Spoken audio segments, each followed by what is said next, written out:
On February 2, 1959, a group of 9 students and graduates from the Ural Polytechnic Institute, all strong and seasoned adventurers, vanished in the snowy expanse of the northern Urals.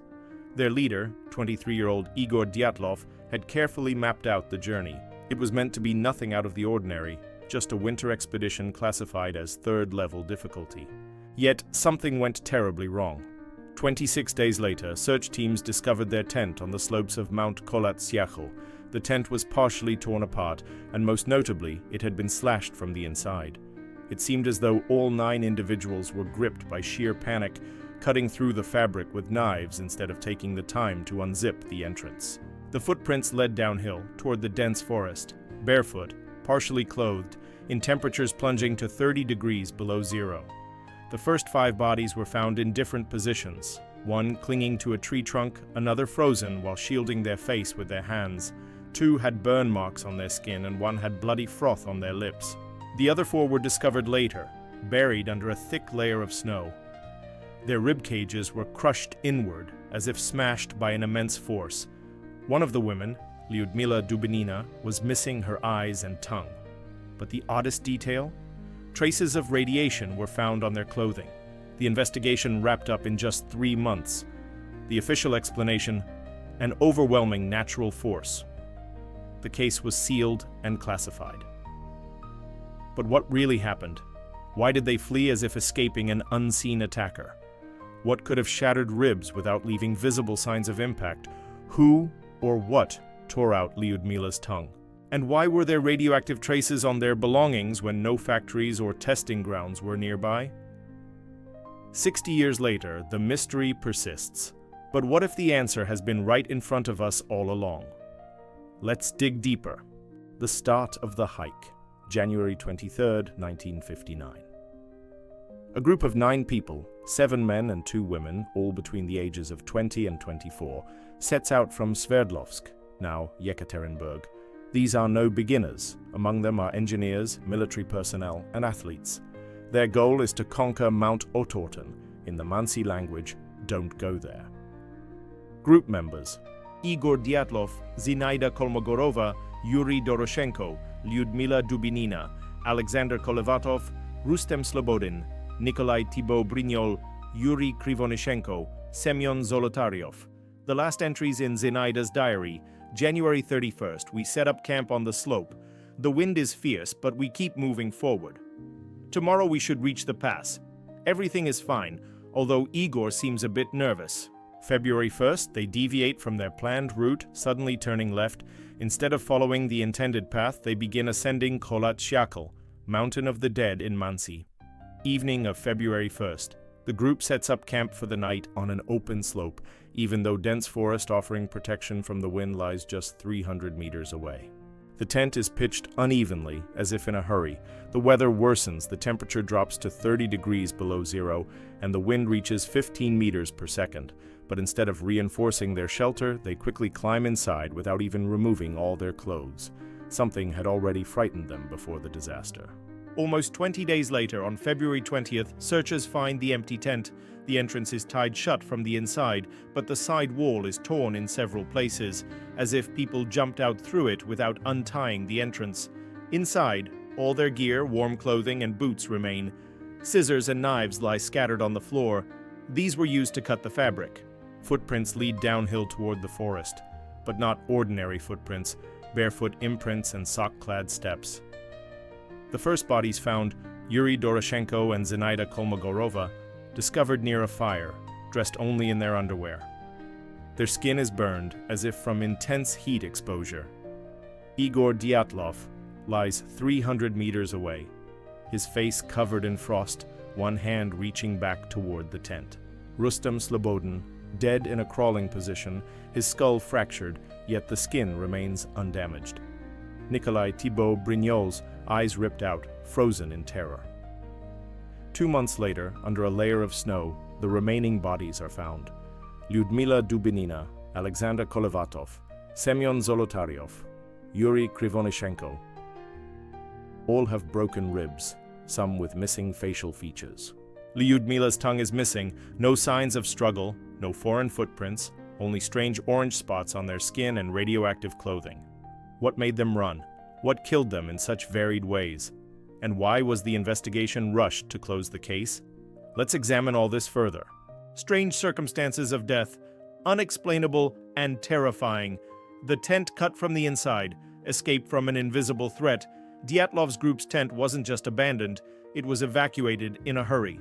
The entrance remained tied shut from the inside, but the side wall was slashed in several places, as if people, not wasting a second untying knots, cut through the fabric with knives to escape. Shoes and outerwear were left behind. They fled as they were, some in socks, others barefoot. Footprints around the tent show that initially everyone gathered together, tracks in one spot, then scattered in different directions. What frightened them so much? Not animals.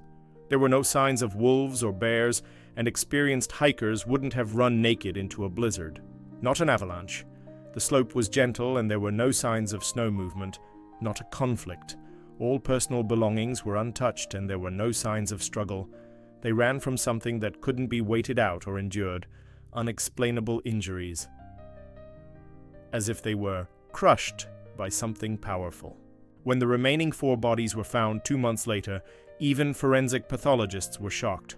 For Lyudmila Dubinina. Her tongue was ripped out by the root, not bitten off or cut, but completely torn out along with muscle tissue. No eyeballs, but her eyelids were undamaged. For Semyon Zolotaryov and Alexander Kolovatov, multiple rib fractures, inward, as if crushed by a massive press. Skull fractures, but without external wounds, as if the bones shattered from the inside. For Yuri Krivonishenko, strange burn marks, not from fire, but resembling chemical or radiation exposure. Forensic conclusion: the injuries are incompatible with mechanical force from humans or animals. This is comparable to the effects of a powerful impact, such as a shockwave. But there was no explosion. Traces of radiation, the mysterious imprint of the catastrophe. During the examination of the victim's clothing, the following was discovered: elevated levels of radiation on some items, especially on Dubinina's and Krivonishenko's clothes. An orange residue on their skin, similar to what nuclear disaster responders experience. Where did the radiation come from in the remote wilderness? No military testing grounds. The nearest nuclear facility, Chelyabinsk 40, was 300 kilometers away, and no tests were conducted there in 1959. No natural anomalies. The Urals aren't known for uranium deposits in this area. A dirty bomb? But who and why would use it against tourists? The investigation attributed this to possible contamination from lanterns, but the group had ordinary kerosene lamps. Absence of external damage, death without visible cause. The first 5 victims, Dyatlov, Kolmogorova, Doroshenko, Slobodin, Thibaut Brignol, died of hypothermia. But Doroshenko and Kolmogorova had burns on their skin, though there was no open flame nearby. Slobodin had a cracked skull, but without bruising. Thibaut Brignol had his eyes ripped out, but his eyelids were intact.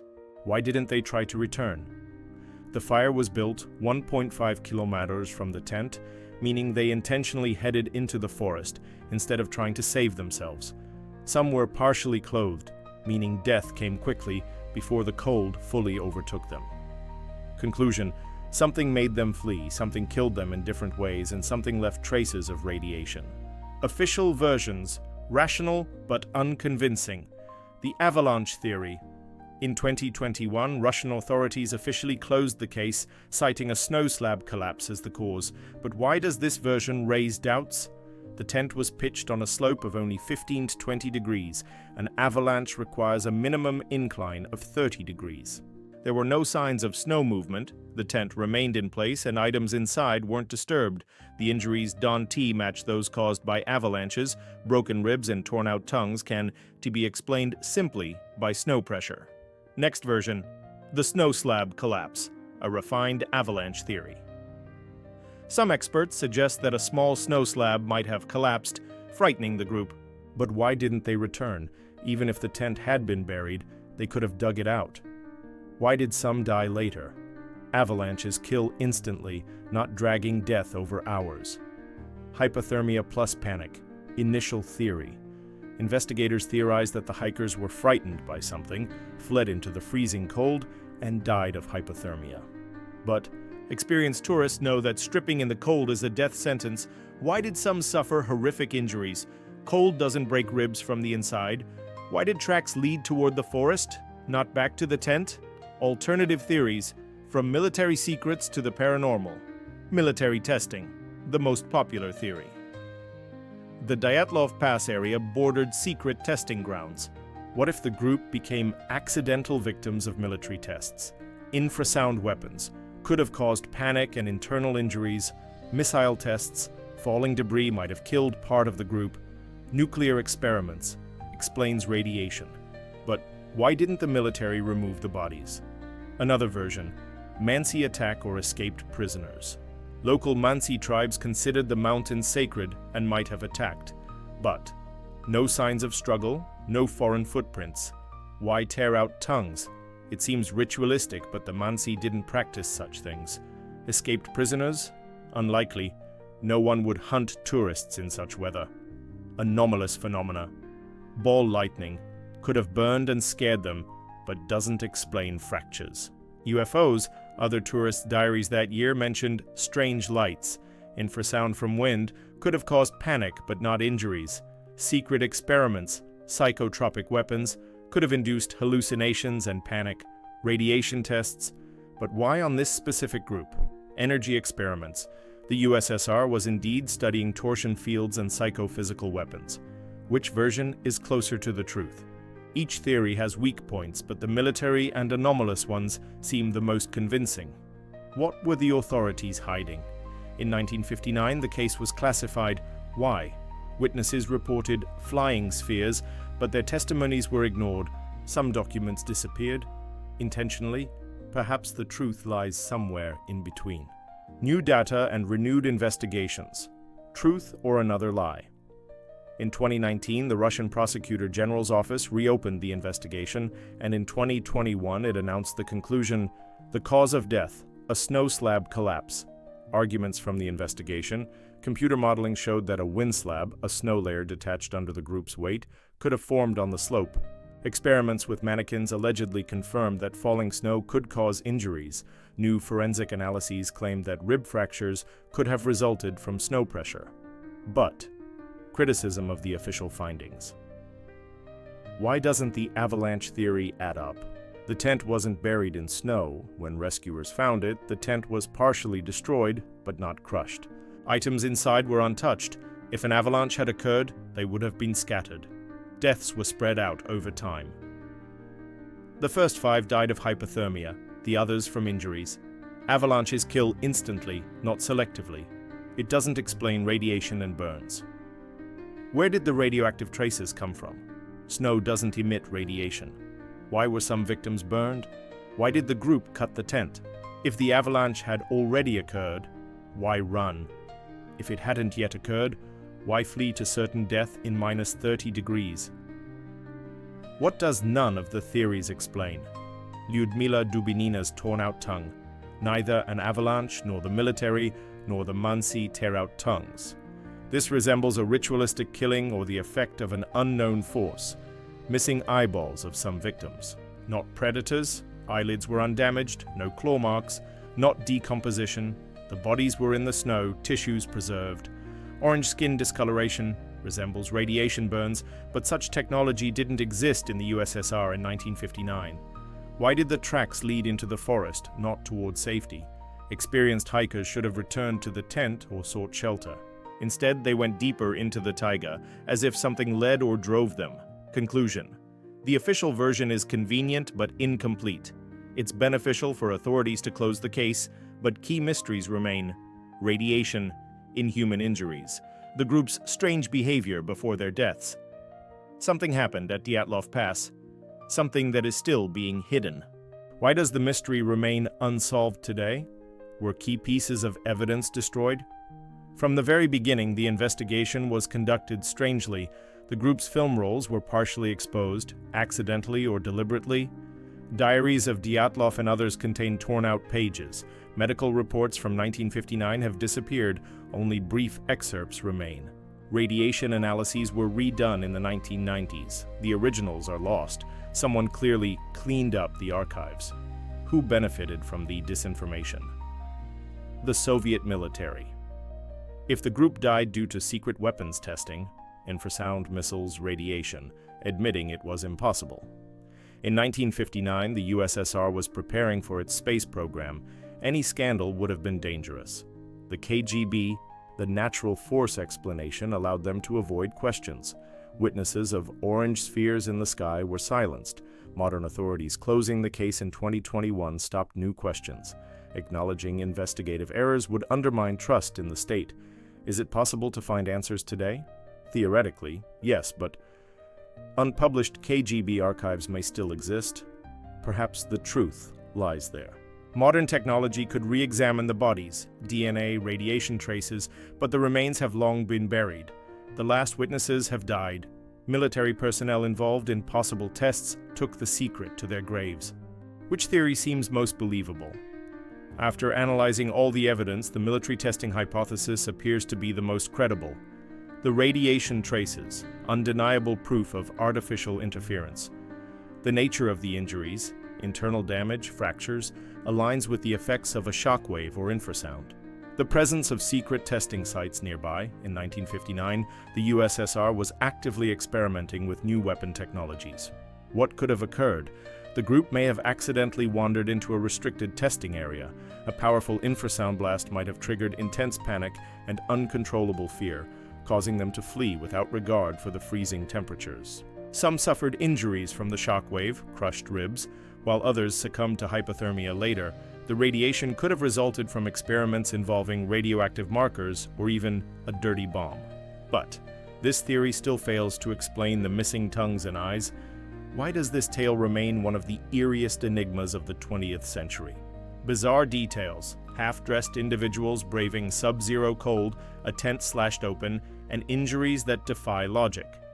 Gaps in official explanations, from avalanche to panic, none provide a complete picture.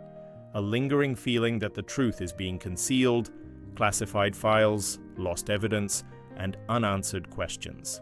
A mysterious atmosphere. A mountain ominously named Don't Go There. Strange lights in the sky and an unsettling intuition that something inexplicable happened. This isn't just a tragedy, it's a complex riddle blending science, mysticism, and geopolitics. Is a final answer within reach? Most likely, no. Key witnesses are long gone. Evidence has either been destroyed or hidden away. It's not in the interest of authorities to reveal the truth if it's linked to secret military tests. All that is left is to look at the icy slopes of Mount Kolatsiakl and ponder, what did they witness that fateful night? If you found this story intriguing, share this post. Help spread awareness about the Dyatlov Pass mystery. Like this article if you think the search for the truth should continue. Subscribe to the channel to stay updated on investigations into other unsolved phenomena.